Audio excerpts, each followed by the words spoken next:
Hello and welcome to this brief video I'd like to do covering the basis of asana practice as conducted with this type of long breathing and the basic framework for asana as seen in Patanjali Yoga Sutra. So I'll start with an invocation to the sage Patanjali to honor his teachings on this noble subject of yoga. O Maindukaratane Ane Mohatane Dini Lampere Pondre Etrane Nandi Mahandane Jnana Kurundane Pondeva Itadi Putru Enrene Yastyaktva Rupa Madhyam Prabhavadi Jagato Nekadanugrahaya Prakshina Kleshara Shira Vishama Vishadaro Nekavaktra Subhogi Sarvajnana Prasutirvijakaparikara Pritaye Yasya Nityam Devo Hisha Savo Vyatita Vimalatanur Yogado Yoga Yuktaha Yogena Chittasya Padena Vacha Malam Sharirasya Chavaidhyakena Yopakarotam Pravaram Muninam Patanjalim Pranjariranatosmi Abahu Purushakaram Shankachakrasidharinam Sahasrashirasham Shvetam Pranamami Patanjalim Srimate Anantaya Nagarajaya Namo Namaha Asmadacharibhyo Sribhyo Namo Namaha Om. So I hope by now you might have seen at least one of the practice videos that I uploaded recently. And some of you may be asking, well, what is the basis for this slow kind of practice? And where is this coming from? Is it really Krishnamacharya? Is it just Srivastava Ramaswamy sir that taught like this, or teaches like this presently? And I'll point out also that this kind of slow practice guided by long breathing is also seen in the teachings of Sri T.K.V. Deshikachar and T.K. Sri Bhashyam and their younger sister Sri Shubha Mohan Kumar, and also Ramaswamy sir's colleague A.G. Mohan. These are part of the what I would classify as the Chennai cohort of pupils of the professor Sri T. Krishnamacharyas. So there's a great confluence between all of these great master teachers, and the prime aspect of the teaching is the primacy of the breath, the treatment of the breath, how the breath is to be conducted. And so let us look at a quote from the professor that is seen in this document that's floating around. It's something that's out of print called the Purnacharya, the Complete Teacher. So I'll share a screen now.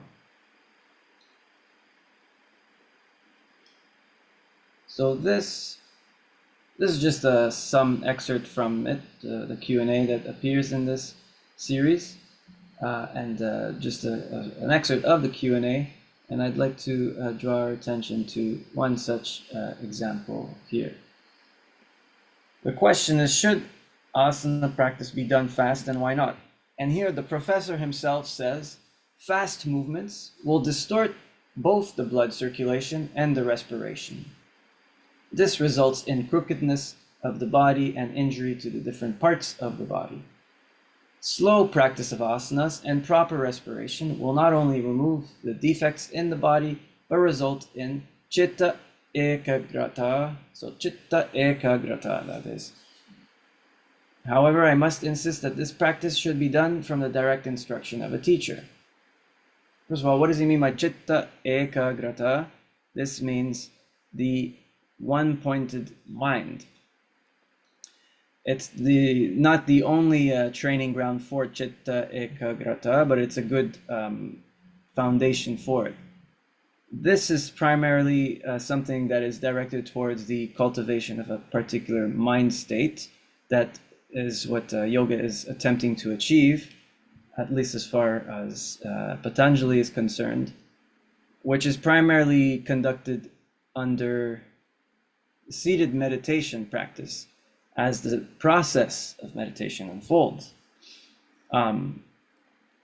So here, this is just, asana is just a training ground. As you will see, it's just one member as part of an 8-member practice. A practice that has 8 parts. As such, asana is just one part, the physical postures. So I'd like to do subsequent videos where we talk a bit more about sadhana at large, not limited to the practice of asana, and as we derive in Krishnamacharya teachings themselves, which was not limited to the practice of asanas, as some might otherwise believe. So, because otherwise, if we look at this question, Krishnamacharya doesn't deny the fact that there's higher limbs of practice in the process of meditation, such as dhyana. And he says, dhyana must be done in a seated posture. So he was never intending that we do meditation in a sequence of postures or just in these non-seated postures being meditation unto themselves. At least that's not as far as Krishnamacharya's conception of the whole system was. Okay? And this is, broadly speaking, the traditional understanding that dhyana is something you do seated. Of course, you can do some preparatory exercises that cultivate chitta ekagrata. So this is the one-pointed mind. So preparatory exercises such as the practice of asana, which of course should not be done mindlessly. So anyways, he's indicating not to practice asana quickly because it results in injury. This is logical in and of itself, because if you move quickly, there's more chance to come to injury. It's very easy for something to become jarring to the body if you move quickly, and so it's thought that it's better to move slowly. And here Krishnamacharya is highlighting this. So why in some other practice systems it's faster, relatively speaking, to the practice that you might have seen in some of the videos that I uploaded recently? Well, there's some theories, and I don't wish to get into this at this point, why that might be the case. Here I am just stressing the framework for this and the foundation for this kind of an approach to at least the asana segment of practice. So when my teacher, Ramaswamy Sir, asked his teacher, Krishnamacharya, what is the basis for this long breathing approach? Because of course, if you do have patience and really apply yourself to try it, it's quite subtle and profound, and you might ask yourself, okay, so where does this come from? And Krishnamacharya would say, of course, he learned it from his teacher.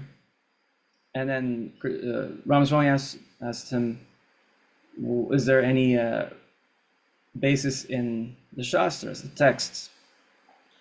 And supposedly Krishnamacharya mentioned the Yoga Kuruntam as one such source, but he also speaks of this being found in the Yoga Sutra itself, at least as through the Vachaspati Mishra commentary. So this is quite remarkable, and this is something that's outlined in Krishnamacharya's text, the Yogasana Galu, which quotes from the Vachaspati Mishra commentary of the Yoga Sutra of Patanjali. And also A.G. Mohan draws attention to this in his recent book, Krishnamacharya in His Own Words. But anyways, let's look at what Patanjali says about asana. So I'll share a screen now.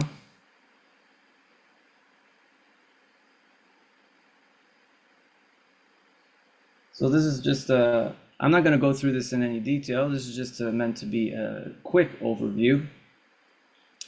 But this is part of a lecture series, a course actually on Yoga Sutra, and this is deriving from the second module on the second chapter, Sadhana Pada. of Patanjala Yoga Sutra. So here covering asana as it is presented in Yoga Sutra Sadhana Pada. So of course, this is deriving in the second half of the second chapter. So the first half of this Sadhana Pada deals with Kriya Yoga, and as a means to diminish the impact of our inherent kleshas. It's very interesting discourse, and you could see that even through this slide, asana is merely one part of an eight-limbed system. In fact, the whole Yoga Sutra itself is comprised of 195 aphorisms or sutras, and the sutras speaking to asana are only 3 in number out of 195. So it's such a rich subject. Asana is merely one small part, just to keep this all into context, but I do want to give you some basis for the asana practice. So that first half speaks to the kleshas and how it leads to our cycle, our patterns of suffering. And then how do we come out of that? And the way that is described as the way to come out of that is through the knowledge of discernment. We have to discern between Purusha and Prakriti. This is at least the presentation that Patanjali makes, which is borrowing from the sister philosophy of Sankhya, which is speaking to this, that it's a dualist philosophy. Of course, there's other schools that believe in other framings, like a non-dualist understanding, conception of the reality, but this is not what I'm talking about. So it's described that actually the practice of the angas of yoga, the limbs of yoga, disciplined practice, do we bring the reduction in the impurities, these kleshas that cause our suffering. They're mental afflictions, essentially, that are based in our patterning. And through the light of knowledge, do we come to the experiential power of discrimination. This is what leads to our eventual liberation. Not an easy feat. It's thought to be something that for most individuals is a lifelong process, a lifelong sadhana. And sadhana is not merely limited to the practice of asana. Okay? So in any case, the 8 limbs, of course, are yama, niyama, asana, pranayama, pratyahara, dharana, dhyana, samadhayaha, and then that's comprising ashtau angani, the 8 limbs. Ashtavangani. So the first half of this, yama, niyama, asana, pranayama, these are external in nature. Pratyahara is the indrawing of the senses, and then it proceeds into the internal limbs, the internal sadhana, dharana, dhyana, and samadhi. These are part of a process of seated meditation. It's an unfolding process of meditation. Samadhi is the point of which it's leading to. Okay. Anyways, I don't want to go into too much detail because this presentation is merely supposed to be limited to a discussion about Patanjali's view on asanas. In brief, I'm just going through this document quickly. I'm not going through it in any detail. You have to take my Yoga Sutra course if you'd like to see that. So, of course, there's the discussion on the yamas and niyamas. And then the 3 sutras, only 3 sutras out of 195 aphorisms in the Yoga Sutras of Patanjali, only 3 dealing with asana. Okay, Stira Sukhamasanam, that's the first one. And that's, the sutra form is obviously quite brief, concise, just detailing the bare minimum in terms of what Patanjali is trying to get across. Then the second sutra, dealing with asana, step prayatna shaitilyananta samapatibhyam, right? This is an important sutra. This is the one in particular with the Vachaspati Mishra commentary. And then the third one, tato dvanvana bhighataha, right? So, stira sukhamasanam. So this is the basis of asana is to be steady and comfortable. All right, it should be balanced as such. Firm but pleasant, right? And the Vyasa commentary actually lists quite a few asanas, but without detailing what how they are to be performed.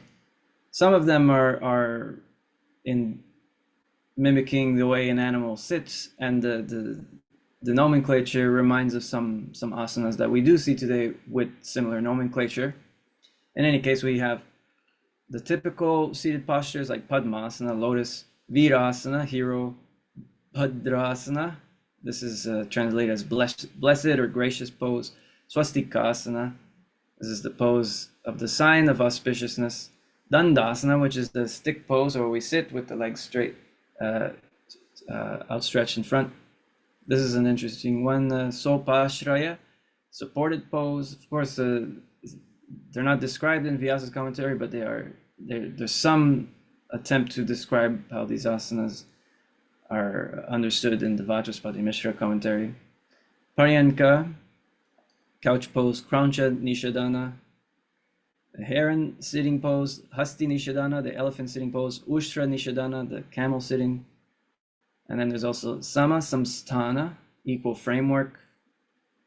In any case,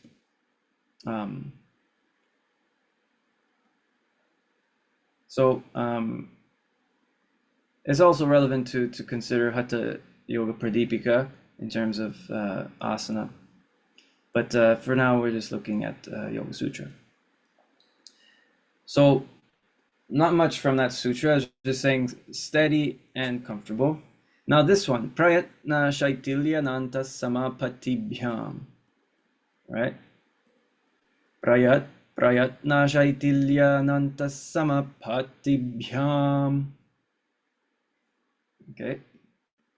So this sutra, Prayatna means effort. And in here, this parentheses, I say, of life. Well, where do we get that? I'll explain. Of like the effort of life. And it's then further explained as in the breath itself. Shaitilya means to relax, to slacken.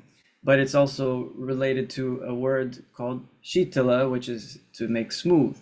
So the effort to be made smooth, the effort of life, if it's to refer the breath itself, the breath is to be made smooth. And then ananta samapatibhyam. So the dual case ending bhyam, it's both with prayatna shaitilya and the ananta samapatti, right? Prayatna shaitilya is one component and ananta samapatti is the other. Dual case ending bhyam. So what is ananta samapatti? Samapatti is concentrating upon what? On ananta. So here ananta can mean infinite, which is quite a prospect. You're concentrating on the infinite. Well, what does that imply? Another interpretation could be that ananta is referring the mythological servant and couch to Lord Vishnu, this cobra king Adishesha. So this is a servant to Vishnu. Vishnu lies upon this couch made of this cobra. That's otherwise referred to as Ananta. The opening invocation to Patanjali refers to this because Patanjali is thought to be an avatar of Adishesha.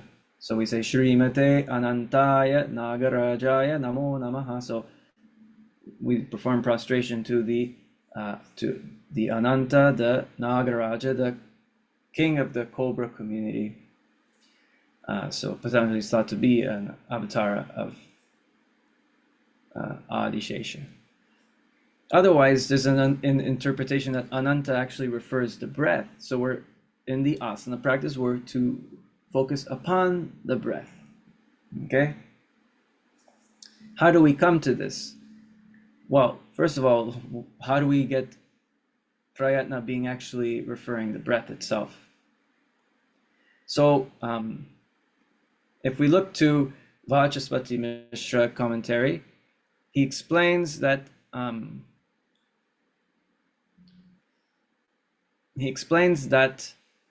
we have to go from the swabhavika prayatna, which is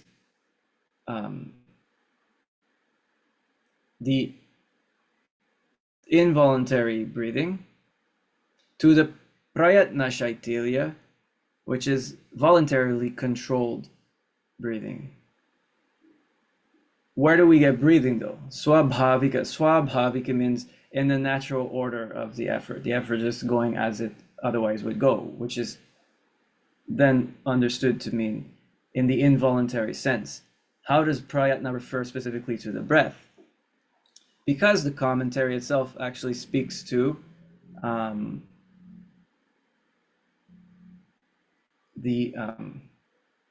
let me see. From what I recall, it refers to that which holds the body. Let me just find that. Yeah, here. Sharira dharaka. Sharira, of course, is the body. So dharaka is referring holding. Like dharana, the meditation process, the starting point, we're holding an object of meditation for the mind to meditate upon. And so here, the holder of the body, Sharira Dharaka. So the Vachaspati Mishra commentary actually refers to prayatna being that which is the one that holds the body, Sharira Dharaka. So then we can understand that it's referring to that which animates the body itself, the prana, right? And then this also comes from the way Ramaswamy explains is that it's borrowing from another philosophy from the six orthodox philosophical systems deriving in the authority of the Vedas, the Nyaya philosophy, which actually speaks about prayatna. It's a school of logic, Nyaya. So Nyaya, in this context, there's explaining prayatna or effort can be in three subdivisions. So there's pravritti, which is action to move towards something. Pravritti prayatna, that is to move towards something. Nivritti prayatna is to avoid something. So it's otherwise like stilling and or just avoidance. And then there's jivana prayatna, which is actually the effort that sustains life. It's there even for someone that's a couch potato, as my teacher would put it. It's the prana is always in the person that's living. It's working no matter what they're doing, even if they're a couch potato or an Olympic athlete. There's always prana that's in the body. So jivana prayatna, the effort that sustains the life, the one that holds the body, sharira dharaka. So this is the interpretation. So prana, which is not directly related to the breath, but the breath is the most tangible vehicle to us accessing the prana, which is the subtle energy within the body that animates the living, right? So here, we're then practicing asana with this focus on prana through the vehicle of the breath, making the breath smooth, and then focusing on the breath as through that practice. So the chanting of it, I don't want to labor with the chanting, I'm just going through it quickly. Prayatna shaitilya nanta samapatibhyam, right? So now the next sutra then, tato dvandvana bhighataha, Okay, so this is the result. So let's go to that sutra here. Tataha means by that practice of the asana, mastering the posture. Dvandva anabhighataha will not be disturbed by pairs of opposites. What does this imply? Pairs of opposites. Hot and cold are the typical examples given, or praise or humiliation. Very like extremes essentially, and it refers to the quality of nature or guna of rajas. This is the quality of nature that is ecstatic, is energetic, is always agitated. It means being agitated, even burning. As can be implied, this pain as a result. It doesn't always have to be destructive. Of course, we need rajas to be able to get out of bed, you know. And contrarily, tamas, as this quality of nature, this guna that is deluding. But of course, we need tamas at the end of the day in order to get some sleep. Otherwise, if we have too much rajas at the end of the day, we'll not be able to get any shadai. So there's a function to the gunas, but it's thought that in the practice of yoga, we're trying to reduce rajas and tamas in order to cultivate more clarity.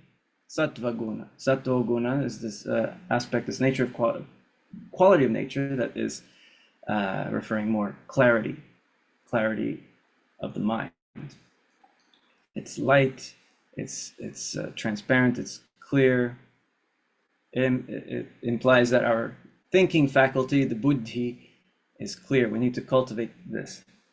And here, the interpretation my teacher gives is that dvandva and the apparent reduction of this, it's the person that masters asana is not going to be disturbed by pairs of opposites. It's referring the rajas that otherwise makes one to be inconsolable, jumping to one conclusion to another, always thinking about extremes, jumping from one thing to another. This is thought to be a manifestation of rajas. And then we'll see that in pranayama, that is actually explained to diminish, contrarily, the other problematic, at least for the sadhana of yoga, the other problematic guna being tamas. So here, rajas is dealt with through the practice of asanas. In a manner of speaking, we can understand that it implies that we're expending excess kinetic energy.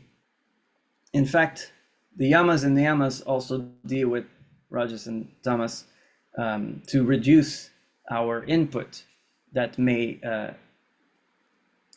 bring up a systemic rajas and tamas within us. So yamas and niyamas, these are thought to be disciplines, broadly speaking. I'm not getting into this in this video. That could be a subject for a future video.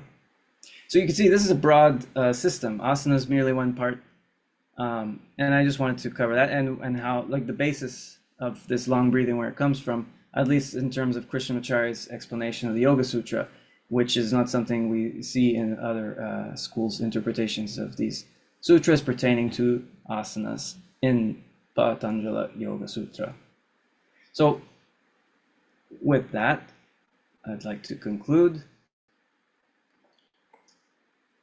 And I hope you appreciate, and please stay tuned for future practices where I try to go more into pranayama, and other videos where I try to explain more on pranayama, and then also